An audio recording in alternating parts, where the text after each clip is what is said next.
Today we're covering seller objections and what to do when your seller wants to price it just a little too high. David Wong, why should we not price it high? In this market, everything is selling. Yeah, Devin, that's a great question. Reason being, most of the buyers that are buying in this market Yeah. are probably like working with really good agents. Sorry, Okay? hey, sorry, would you mind moving forward a little bit? Because I'm kind of Now was the client. have some purpose. So the buyers that are buying in this market, Uh-huh. they're most likely working with really good agents, right? Right? Maybe. And reason being is because they're not buyers that are just gonna buy for whatever price that's listed. Okay? Do you know Okay. what I'm trying to go at? No. Okay, so basically, the buyers that are working with the agents in today's market, the agents are gonna educate them. Yes. When they see a property that's listed too high, they're gonna tell them that this property is listed too high, or Okay. the price is like higher. There's a similar type property that's like slightly lower, so it's like in their best interest to go for that other property. Does that make sense? Yeah, And- but since everything is selling, shouldn't we try and test the market a little bit and see what we can get? Yeah, I mean, there's multiple options. I would probably, well, I think it would be a better idea if we try to do more of an objective target versus listing it way too high and having the property sit on the market way too long. Right. So, with that being said, for example, your property is at 1.5. Mhm. I know you want to hit 1.65. Is that where you know what I'm saying? So if we list the property slightly lower and create a multiple offer situation, we could potentially hit that price point of 1.65 rather than just putting the property at like 1.65 and hoping that somebody comes in at asking, Right. right? So that we can have the leverage on our end. Okay. So if we have like more than 5 offers, now we're like, okay, we can fish for more, right? Right. So it's kind of like the strategy of just kind of listing it slightly lower and targeting a higher offer. Okay. That sounds good. I don't know. Someone else feed Ian the line here. Oh dear. Ian, we want to list our property high. Everything's selling, so I think we should list it very high.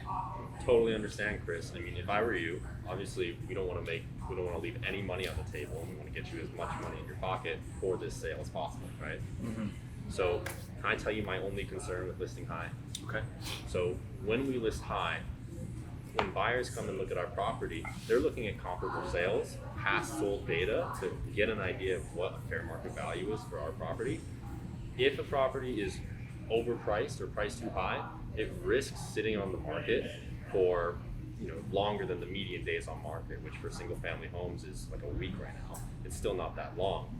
But when buyers see that days on market, anything over a week, what do they start to think? This must be something maybe wrong with the house. Right? They let their imaginations go Yeah. crazy, and they just project things that might not even be true, and just assume that something's wrong with the property. And the worst thing that happens when that happens is that we end up getting lowball offers. Okay, so we don't want any of those. I want to make sure that we get you a lot of really good offers, preferably over asking, but at the end of the day, we still have to price it according to what the market's saying. Does that make sense? Okay. Yeah, makes a little sense. What would you price it? How would you price it?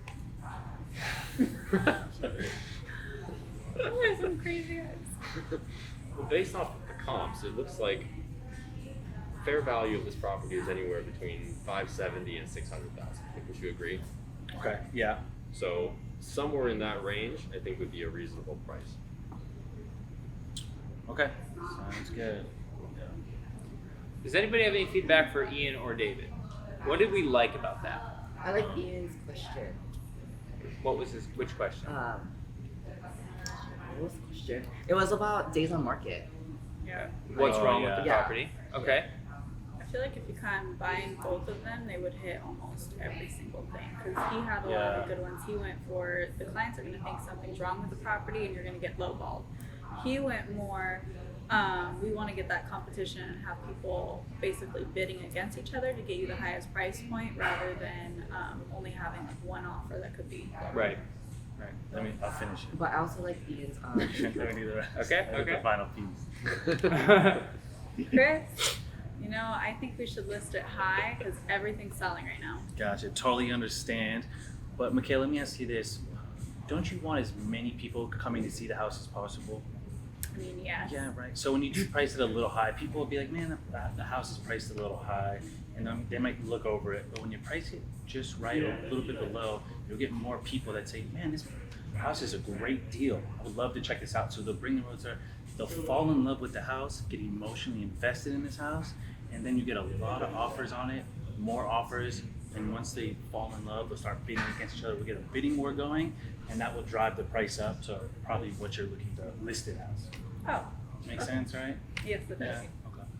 Let's do that then. Let's Let's do that then. It was short and simple. Sure. Yeah. That was short. I like how short it was. I feel like you really took the logic approach of that too, which is good. What? Because that's saying logic makes them think, emotions make them act, Yes.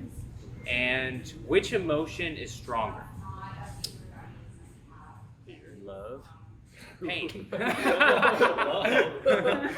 What is the strongest Are you force okay, in the Chris? universe? Love makes you act as strong as man. Okay, so pain or pleasure? Are people more attracted to pain or more likely to avoid pleasure? Avoid pain. Or yes, avoid pain. So knowing that people are more likely to avoid pain than they are going to be attracted towards pleasure, I would take everything you guys said and switch it from this will make you more money to, well, if we go this route, we're going to be leaving money on the table. If I start saying, Ian, so we're at 530, they're going to be at 500. The other sales we see, we're at 515. We want to make sure that we don't sell less than the guy at 495.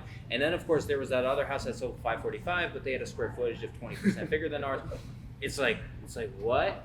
Versus like really, if you're doing that, you gotta walk them through.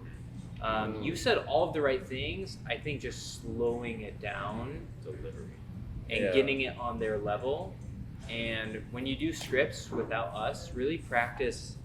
Maybe have your script partner throw in things where they slow down and speed up. Because if you get somebody who's talking like this and they're like, I need to know what's going on, Devin, let's get this thing done, I'm ready to sell. Okay, nice to meet you, John, I'm ready to go. I'll be there tomorrow at 5 o'clock. Is that okay with you? Yes, it is. See you then. Okay, I'll be there at 5. I'll text you when I'm on my way. Is that okay? Like, I have clients like that. And they'll be like, wow, Devin, you're the only person. I feel like everybody moves so slow, but I'm so glad you move so fast. I'm like, I'm so glad you move as fast as I do, Keith. And he's like, great. And then you get old clients and they're like, whoa. And they're like, Devin, I really feel like you're patient with us and we appreciate that about you. I'm like, this is how I run my business. I wouldn't have it any other way. And I just hope to God that person and Keith are never in the same room with me. That's funny. Cool. Good job, guys.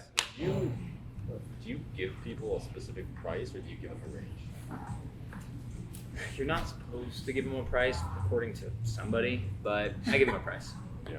Absolutely. According to someone. Yeah. I start with a range, and I try and get them to say the price I want them to say. So like the high end of that range would probably be your round. Because they're gonna pick the higher one. Yeah, always. But usually I'll go over it. I'll ask them, what do you think about this price range? Then I'll say, because of this, I recommend we list at X price. What do you think of that, Eric? I think that's good. And then as soon as they say that, I say, okay, let me write that down on the listing contract. And now all of a sudden we have the listing paperwork right in front of us and they're watching me fill it out. And I say, okay, let me walk you through this. And then we're on the first page. I say, is this your name? They say, yes. I say, okay, initial here. Almost as if they're initialing that this is their name. And then the next page, I say, this is the price. This is the price you want. Yes. Then I say, this is the commission. Do you have any questions on it? No. They initial that. And then before you know it, we have just listed their property.